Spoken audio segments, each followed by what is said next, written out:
when I had my little one, everyone says, "Oh, it takes a village."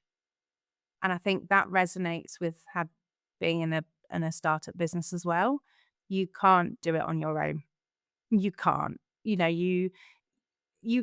burn out, and we've seen that time and time again. I worked in fashion and that was notorious for burnout. Everybody needed everything now. And I'm sure it's even worse now with the way that, some of the fast fashion retailers work. So have a friend who is also kind of my mentor. So if I need a bit of a sanity check on where I'm going in my career and how I want to evolve, or even just, she's much wiser than I am. I can just run something past her and say, "I'm not being mad, am I? This is not a normal situation," or whatever.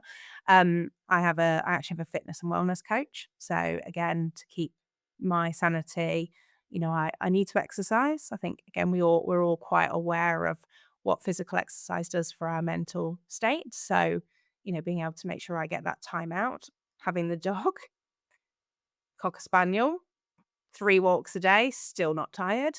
So I make sure that I, block that time out in my diary, even if it means I have to have a walking call with somebody. A walking meeting's been something that's been in my diary. Again, I had an amazing female founder who said, I'm going to take this meeting, I'm going to do it on a call instead of virtual because I need to walk. I was like, yeah, great. Um, so, um, yeah, making sure I've got my fitness in.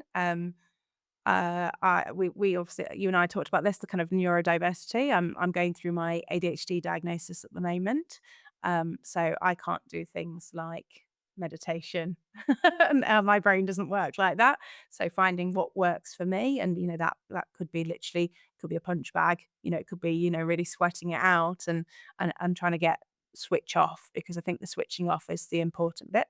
Setting boundaries I never did that. I didn't do that in my previous career until my little boy came along and he's forced me to set boundaries. He usually waltzes on in at 5 p.m. and demands my attention and I want to be there for him. I want to be present. So yeah, he's been on a couple of Zoom calls and met the team and again they all kind of chat to him but then I make sure I stop and that time then after that is with him, till he's asleep. And then, yeah, okay, mum brain, it has to switch off then and I might have to go back to work because of the different time zones. But I make sure that after that, I switch off. I often read. I read a book. In fact, I actually started a book club within the business. Again, for another way for us all to communicate and chat and have, common interests. And so it's all those other things. And I notice when one slips, if